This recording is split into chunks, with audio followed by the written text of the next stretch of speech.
दोस्तों, अब तक हम लोगों ने देखा था कि एक लड़का जिसकी कोई गर्लफ्रेंड नहीं बन रही थी, उसने एक फॉरबिडन बुक को पढ़ने के बाद कुछ जादू किया, जिसके बाद अंधेरों की दुनिया से एक फॉक्स डीमन बाहर आई और उसने उस लड़के के साथ संबंध बनाकर अपने पावर गेन किए। लेकिन उस फॉक्स डीमन, जिसे योकाई भी कहा जाता था, उसके लोग अंधेरों के दुनिया में ही कैद थे। इसीलिए उसे 5 लोगों का सर चाहिए था, जिसके जरिए वो एक जादू को परफॉर्म कर सके और अपने भाइयों को आजाद कर सके। लेकिन दोस्तों, अगर आपने इस वीडियो के पहले पार्ट को नहीं देखा तो पहले आप उसे देख ले, नहीं तो दूसरा पार्ट आपको समझ नहीं आएगा। लिंक मैंने कमेंट और डिस्क्रिप्शन बॉक्स में दे दिया है। आगे हम देखते हैं कि कैप्टन इनुकाई और ऑफिसर सुजुकी उस घोस्ट का पीछा करते हुए कब्र के अंदर जाते हैं, जिसके नीचे एक बहुत बड़ी गुफा थी। उन्हें वहाँ पर तेनकाई मिलता है, जो कॉकी के बॉडी को ले जा रहा था। लेकिन पुलिस को देखते ही वो कॉकी को वहीं छोड़कर भाग जाता है। दूसरी तरफ इजी अपनी मॉम की समाधि पर जाती है और उनसे कहती है कि मॉम, मुझे रास्ता दिखाइए, मैं अपने भाइयों को कैसे आजाद करूं। तभी एक बर्ड उसके ऊपर पॉटी कर देता है, जिसके बाद वो नाराज होकर घर चली जाती है, जहां हाची उसके लिए ड्रैगन मगात्मा का पता लगा रहा था। इजी उससे पूछती है कि तुम मेरे लिए इतना मेहनत क्यों कर रहे हो, जिस पर हाची कहता है कि मैं नहीं चाहता कि तुम अब किसी और की जान लो। वहीं एंथोनी प्रोफेसर स्वादा से मिलने के लिए जाता है, जहां वो देखता है कि उसके ऑफिस में सारा सामान बिखरा पड़ा है। तभी मिस अरीसा भी वहां आकर वो सब देख लेती है। उसे लगता है कि ये सब एंथोनी ने किया है, लेकिन वो कहता है कि नहीं, ये मैंने नहीं किया। इसके बाद वो गलती से कह देता है कि जरूर ये सब उस योकाई ने किया होगा। मिस अरीसा कहती है कि मुझे सब पता है, क्योंकि मैं उस योकाई की एनर्जी अभी भी इस रूम में महसूस कर सकती हूँ। फिर वो एंथोनी को ये भी बताती है कि मिस स्वादा ने मुझे ईमेल किया था कि अब वो कॉलेज नहीं आएगी। एंथोनी कहता है कि हमें पुलिस के पास जाना चाहिए, मगर अरीसा कहती है कि नहीं, ये काम पुलिस का नहीं, स्पेशल पावर का है। वो पूछता है कि अब हम इंसान स्पेशल पावर कहाँ से लाए। तभी अरीसा उसे जादू करके दिखाती है और उसे बताती है कि पावर सिर्फ योकाई के पास ही नहीं होते, कुछ इंसानी फैमिली ऐसी भी है जो जादूगर है और मैं उन्हीं फैमिली में से एक हूँ, लेकिन अभी मैं सीख ही रही हूँ। इधर हाची और इजी रेस्टोरेंट में बैठकर कॉफी पी रहे थे। तभी वहाँ पर हाची की मॉम और बहन आ जाती है। वो हाची से पूछती है कि ये खूबसूरत सी लड़की कौन है। वो बता देता है कि ये मेरी गर्लफ्रेंड है। हाची की मॉम और बहन को इजी बहुत पसंद आती है। उसकी बहन कहती है कि तुम इस गधे से कैसे पट गई, उसे उसका ड्रेस बहुत ही अजीब लगता है। फिर वो उसे अपने डैड के बर्थडे पार्टी में आने के लिए इनवाइट करती है। वहीं पुलिस गुफा के अंदर तेनकाई को ढूंढना शुरू कर देती है, लेकिन वो उसे कहीं नहीं मिल रहा था। कैप्टन को गुफा में बस एक की चेन पड़ा हुआ मिलता है और ये गुफा यूनिवर्सिटी और वाटरफॉल वाले टेम्पल से कनेक्टेड था। तभी कैप्टन सुजुकी से कहते हैं कि आज मेरा बर्थडे है, इसीलिए मैं घर जाने के बारे में सोच रहा हूँ, जिस पर सुजुकी उसे बर्थडे विश करती है और कहती है कि आप घर चले जाइए, यहाँ मैं सब संभाल लूंगी। इधर हाची नहीं चाहता था कि ये जी पार्टी में आए, क्योंकि उसके डैड पुलिस वाले थे और उन्हें उसके कपड़ों से उस पर शक हो सकता था। इसीलिए इजी अपने कपड़े बदल लेती है। उसे दूसरे आउटफिट में देखकर हाची की मॉम को वो और भी ज्यादा पसंद आती है। मिस अरीसा और एंथनी भी इस पार्टी में आते हैं। उन दोनों का मकसद इजी की बिहेवियर को समझना था, ताकि मिस अरीसा उसे रोक सके। फिर जब कैप्टन इनुकाई घर आते हैं तो पार्टी शुरू होती है, जहां इजी मछली को उड़ाकर फेंकती है और फिर उसे एक झटके में काट देती है। उसे देखकर हाची के डैड उससे कहते हैं कि वाह, क्या लड़की पटाई है। थोड़ी देर के बाद कैप्टन को सुजुकी का फोन आता है। वो बताते हैं कि कॉकी ने लापता होने से पहले मिस सवादा से एक सेमिनार लिया था, लेकिन अभी मिस सवादा खुद काम छोड़कर जा चुकी है और उसने कॉकी के लापता होने के बाद आपके बेटे हाची से पूछताछ की थी। इधर मिस अरीसा इजी से अकेले में मिलने के लिए उसके पीछे बाथरूम में आती है और उससे पूछती है कि क्या तुम मुझसे दोस्ती करोगी, लेकिन इजी उसका ब्रेसलेट देख लेती है और फिर वो उसे लेकर वहाँ से टेलीपोर्ट हो जाती है। वो उसे बाहर ले जाकर उसका गला पकड़ लेती है और उससे पूछती है कि कौन हो तुम, मैं हाची की वजह से चुप हूँ, नहीं तो अब तक तुम्हें जान से मार देती। वो उसे छोड़ देती है। तभी मिस अरीसा कहती है कि तुमने मुझे हाची के वजह से छोड़ दिया, लेकिन वो तुमसे प्यार नहीं करता, वो तो तुमसे डरता है क्योंकि तुम एक मॉन्स्टर हो, तुम्हारा प्यार एक श्राप है। ये सब सुनकर इजी वहाँ से चली जाती है क्योंकि उसने हाची से वादा किया था कि अब वो किसी को नहीं मारेगी। वहीं हाची की बहन उसके डैड को इजी का एक वीडियो दिखाती है जिसमें वो उसके पास वो कीचेन देखते हैं जो उसे केव में मिला था और इस वीडियो में वो अपनी ओरिजिनल अवतार में भी थी। दूसरी तरफ एंथोनी हाची को बताता है कि मिस अरीशा बाथरूम में गई थी, फिर वो वहाँ से गायब हो गई, जरूर इजी ने उसके साथ कुछ किया है। हाची पूछता है कि वो उसके साथ ऐसा क्यों करेगी, जिस पर वो बता देता है कि मैंने उसे इजी के बारे में बता दिया था और मिस अरीसा एक जादूगर है, जिस पे हाची एंथोनी पे गुस्सा करने लगता है क्योंकि उसने उसके मना करने के बाद भी मिस अरीसा को बताया। एंथोनी उसे समझाता है कि वो एक खूनी है, हमें उसे रोकना होगा, नहीं तो ना जाने वो अपने भाइयों को आजाद करने के लिए और किस किस को मारेगी। मगर हाची उससे नाराज होकर वहाँ से चला जाता है। दूसरी तरफ इजी हाची को मैसेज करके बताती है कि मुझे याद आ गया कि मैं कौन हूँ और मैं तुम्हारे साथ क्या कर रही थी, लेकिन हाची उसे ड्रैगन मगात्मा के ऑनर का एड्रेस दे देता है। इजी जब वहाँ पहुँचती है तो एड्रेस वाटरफॉल के पास वाले टेम्पल का था। वहाँ पर उसे वो मॉन्क भी मिल जाता है, वो भी उन 5 क्लैंस में से एक था जिसका सर इजी को चाहिए था, लेकिन इजी को ये बात पता नहीं थी क्योंकि उसे 5 क्लैन के लोगों का पता लगाने के लिए ही ड्रैगन मगात्मा की जरूरत थी। इजी कहती है कि मैं यहाँ एक आर्टिफैक्ट के तलाश में आई हूँ। वो उसे अंदर आने को कहते हैं। रास्ते में वो उसे अपने गार्डन में लगे कुछ फ्लावर को दिखाते हुए कहते हैं कि ये मेरी तीसरी बीवी ने लगाया था, वो बहुत अच्छा चुम्मा देती थी। इजी कहती है कि मेरे पास बातचीत करने का टाइम नहीं है। फिर वो पूछते हैं कि तुम यहाँ क्यों आई हो। इजी कहती है कि मैं यहाँ ड्रैगन मगात्मा के लिए आई हूँ। वो कहता है कि उसे मैंने अपने टी रूम में रखा है। दूसरी तरफ तेनकाई ऑटोप्सी रूम में जाकर कॉकी को फिर से जिंदा कर देता है। कॉकी जिंदा होकर बहुत खुश था। वो कहता है कि लास्ट टाइम मुझे प्रिंसेस इजी ने मारा था। वही मॉन्क इजी को अंदर ले जाकर उसे चाय पिलाने के बहाने से उसके ऊपर चाय के जरिए एक जादू करता है जिससे वो वहीं पर फ्रीज हो जाती है। फिर वो कहता है कि साइगिन निमोनिया आपके खिदमत में हाजिर है। उसका नाम सुनते ही इजी समझ जाती है कि ये उन 5 क्लैन में से एक का डिसेंडेंट है। फिर वो उसे ड्रैगन मगात्मा को दिखाता है। हाची कहती है कि उसे मुझे दे दो, मगर निमोनिया उसे वो नहीं देता और वो उसकी सारी शक्तियाँ छीनने के लिए आगे बढ़ता है, लेकिन इससे पहले इजी उसके प्रोटेक्शन शील्ड को तोड़ देती है और फिर उन दोनों के बीच लड़ाई शुरू हो जाती है। तभी हाची वहाँ पर आता है तो देखता है कि इजी ने निमोनिया का सर काटकर बॉडी से अलग कर दिया है। हाची कहता है कि तुमने एक और इनोसेंट को मार दिया। इजी कहती है कि ये इनोसेंट नहीं है, ये एक नंबर का कमीना था। हाची कहता है कि तुमने मुझसे कहा था कि अगर मैं तुम्हें ड्रैगन मगात्मा ढूंढने में मदद करूं तो तुम किसी को नहीं मारोगे, लेकिन तुमने तो मेरा इस्तेमाल किया है। अब मैं पुलिस बुला रहा हूँ। इजी कहती है कि हाची तुमने मुझे क्यों आजाद किया था।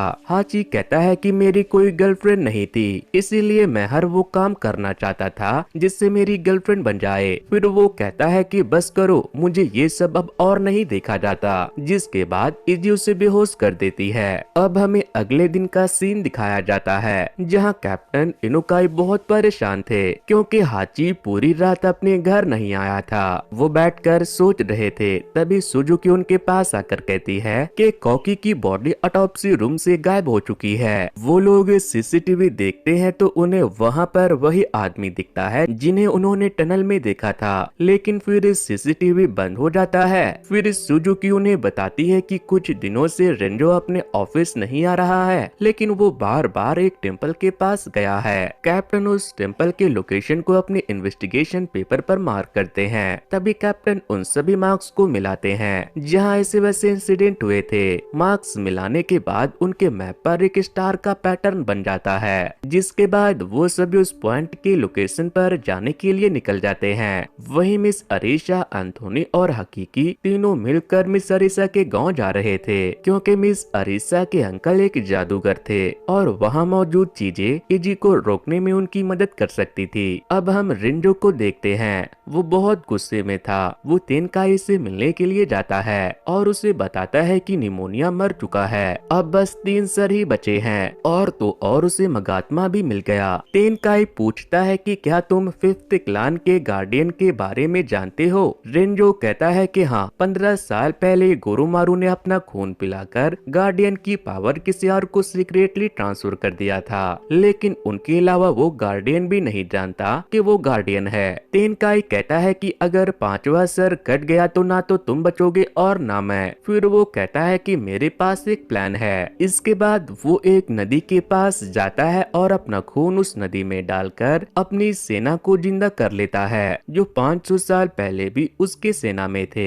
अब हम हाची को देखते हैं। उसे जैसे ही होश आता है, कैप्टन और सुजुकी वहाँ पहुँच जाते हैं और उन्हें वहाँ पर मॉन्क निमोनिया की बॉडी पड़ी हुई मिलती है, जिसके बाद वो उसे पुलिस स्टेशन लेकर जाते हैं और पूछते हैं कि तुम टेम्पल में उस मॉन्क के बॉडी के साथ क्या कर रहे थे। फिर सुजुकी उसे इजी का वीडियो दिखाकर उससे पूछती है कि क्या तुम इसे जानते हो। वो उनसे हयातो और कोकी के बारे में भी पूछती है, लेकिन वो उनके किसी भी सवालों का जवाब नहीं देता। वहीं एंथोनी और हकीकी मिस अरीसा के साथ उसके गांव पहुंच चुके थे। रास्ते में हकीकी तो सो चुकी थी, लेकिन एंथोनी मिस अरीसा को बताता है कि मेरे काले होने की वजह से सभी मेरा मजाक उड़ाते थे और मुझे बुली करते थे, लेकिन फिर हाची ने मुझे सपोर्ट किया और मुझे अपना दोस्त बनाया। वो हमेशा लोगों में अच्छाई देखता है। तभी हकीकी की नींद भी खुल जाती है। दूसरी तरफ हम देखते हैं कि तेनकाई ने बहुत सारे मरे हुए लोगों को जिंदा कर दिया है। तेनकाई ने उन सब को इजी को रोकने के लिए जिंदा किया था, लेकिन इस बात को लेकर कोकी तेनकाई से बहस करने लगता है, क्योंकि वो नहीं चाहता था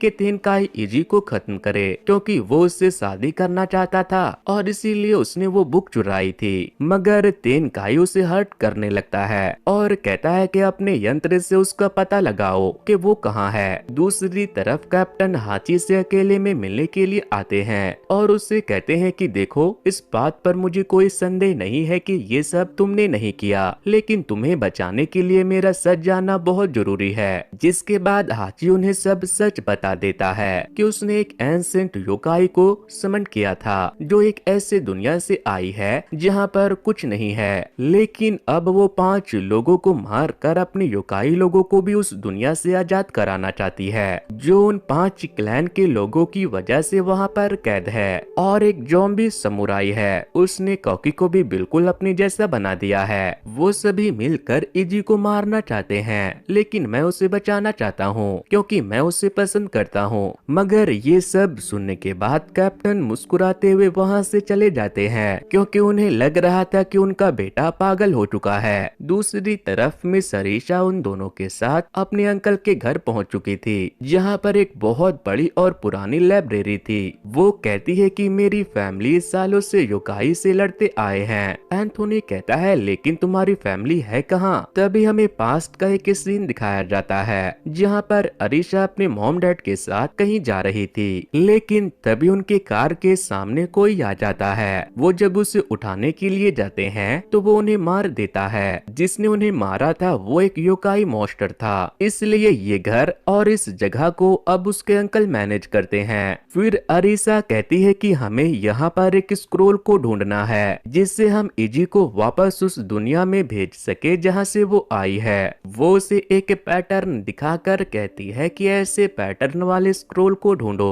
इधर पुलिस कस्टडी में हाची को इजी की आवाज सुनाई दे रही थी। वो उससे कह रही थी कि तुम मुझे सुन सकते हो क्योंकि हम दोनों का दिल एक है। हाची पूछता है कि तुम कहाँ हो? तभी वो पोर्टल ओपन करती है और उसे लेकर वहाँ से गायब हो जाती है। सुजुकी का ध्यान जब वहाँ जाता है तो वो देखती है कि हाची गायब हो चुका है, जिसके बाद पूरे पुलिस स्टेशन में सभी लोग उसे ढूंढना शुरू कर देते हैं। लेकिन हाची जहाँ पर था वहाँ पर इजी नहीं थी। इजी ने बस उसे पुलिस कस्टडी से आजाद करा दिया था। अब हम तेनकाई को देखते हैं। वो अपने दोस्त के कार से कॉकी और अपने सारे दोस्तों को बैठाकर इजी को रोकने के लिए निकल चुका था और कॉकी अपने लैपटॉप से इजी का पता लगाने की कोशिश कर रहा था। तेनकाई अपनी सेना से कहता है कि सुनो दोस्तों, हमें एक लड़के को ढूंढना है जो उस योकाई से कनेक्टेड है। अगर हमने उस लड़के को ढूंढकर उसे मार दिया तो वो योकाई खुद ब खुद मर जाएगा। इधर इजी ड्रैगन मगात्मा के मदद से कुछ चेक कर रही थी। एंथोनी स्क्रोल ढूंढने में हकीकी को प्रपोज करने के बारे में सोचता है, लेकिन तभी उसे हाची का कॉल आ जाता है। हाची उससे कहता है कि हमें इजी को रोकना होगा। एंथोनी कहता है कि तो मैं क्या करूं, अब मैं तुम्हारा दोस्त नहीं हूँ। हाची कहता है कि अरे यार अभी के लिए मान जा, बाद में मैं तेरे तीनों टांग पकड़कर माफी मांगूंगा। तभी हकीकी कहती है कि हम मिस अरीशा के गांव में हैं, इजी को ढूंढने का रास्ता ढूंढ रहे हैं, तुम भी यहीं आ जाओ। दूसरी तरफ इजी ड्रैगन मगात्मा से बाकी क्लैंस के ब्लड लाइन का पता लगाने की कोशिश कर रही थी।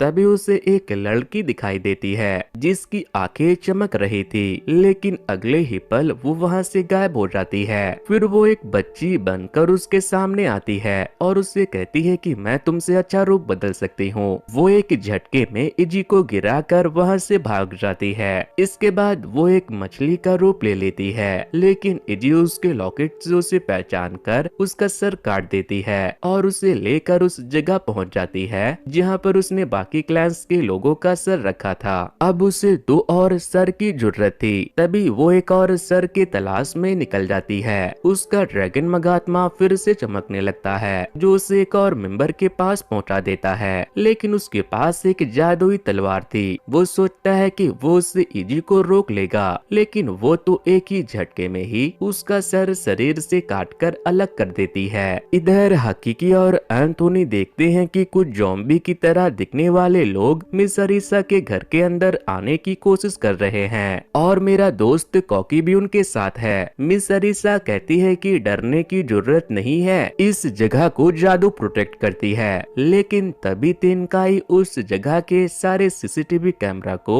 अपने जादू से बंद कर देता है। कोई जादू काम नहीं करता। तेनकाई और उसके सभी लोग अंदर आ जाते हैं, जिसके बाद मिस अरीसा जल्दी जल्दी वो स्क्रोल ढूंढने लगती है, लेकिन वो सभी अंदर आ चुके थे। मिस अरीसा उन पर जादू करके उन्हें रोकना चाहती थी, लेकिन तेनकाई उसे पकड़ लेता है और उससे पूछता है कि वो लड़का कहाँ है जिसने योकाई के साथ वो सब किया था। तभी हाची वहाँ आकर कहता है कि तुम सबका जीजा यहाँ खड़ा है। तेनकाई उसे देखते ही उसका गला पकड़ लेता है और कहता है कि तुम मरोगे वो मरेगी और फिर सब ठीक हो जाएगा। हाची कहता है नहीं, अगर मैं मर गया तो इजी को कुछ नहीं होगा, लेकिन उसका गुस्सा आउट ऑफ कंट्रोल हो जाएगा। अगले ही सीन में हम सभी लोगों को बैठे हुए देखते हैं। मिस अरीसा सबके लिए चाय लेकर आती है जैसे कि वो अपने ससुराल में आए हों। इसके बाद मिस अरीसा कहती है कि हमारा मकसद एक है, इसीलिए हमें वो स्क्रोल ढूंढना होगा ताकि हम हाची और इजी के बीच के बॉन्ड को तोड़ सके और उसे अंधेरे की दुनिया में वापस भेज सके। तेनकाई कहता है कि वो कोई मामूली जादू नहीं है जिसे तुम जैसा नौसिखिया कर लेगा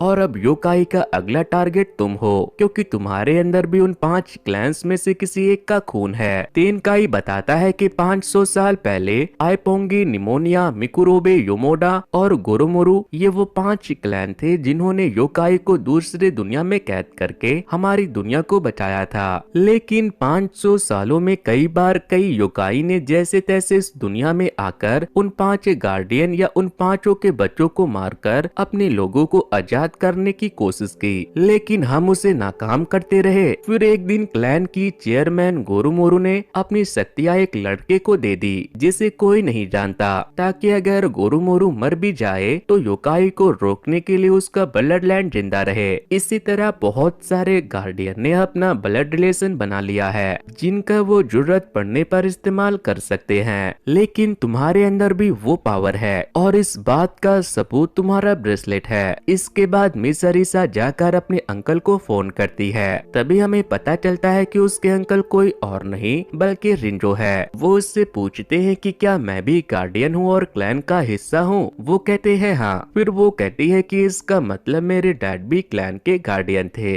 इसीलिए वो योकाई के हाथों मारे गए। इसके बाद सभी लोग वहाँ पर हाची को इजी से अलग करने के लिए और इजी को रोकने के लिए स्क्रॉल ढूंढने लगते हैं। काफी खोजने करने के बाद उन्हें वो स्क्रॉल मिल जाता है। इसके बाद तेनकाई कहता है कि हमें उसे रोकने के लिए उसे एक ऐसे जगह पर लाना होगा जहां हम सभी मिलकर एक प्रोटेक्शन सील बनाकर उसके पावर को कमजोर कर सके। तभी एंथोनी और हाची को याद आता है कि आज उनका एक गेमिंग कंपटीशन होने वाला है और वो जगह बहुत बड़ा भी है, वो इजी को वहां पर बुला सकते हैं। जिसके बाद तेनकाई अपनी 500 साल पुरानी आर्मोर सूट पहन लेता है जो वहीं रखी हुई थी। अब हम इजी को एक टावर पर बैठे हुए देखते हैं। तभी उसके यादों से हमें उसके पास्ट का एक सीन दिखाया जाता है जहाँ इंसान तेजी से योकाई को मार रहे थे, इसलिए कुछ योकाई एक जगह पर छुपे हुए थे। इसमें इजी और उसकी मॉम भी थी, लेकिन तेनकाई वहाँ भी आ जाता है और इजी की मॉम से कहता है कि 5 क्लैन ने मुझे तुम लोगों की पावर छीनने और तुम्हें बंदी बनाने का हुक्म दिया है। इजी की माँ कहती है कि मैं अपनी बच्ची को नहीं दूंगी। तेनकाई कहता है कि समझने की कोशिश करो हसीना, इंसान और योकाई एक साथ नहीं रह सकते।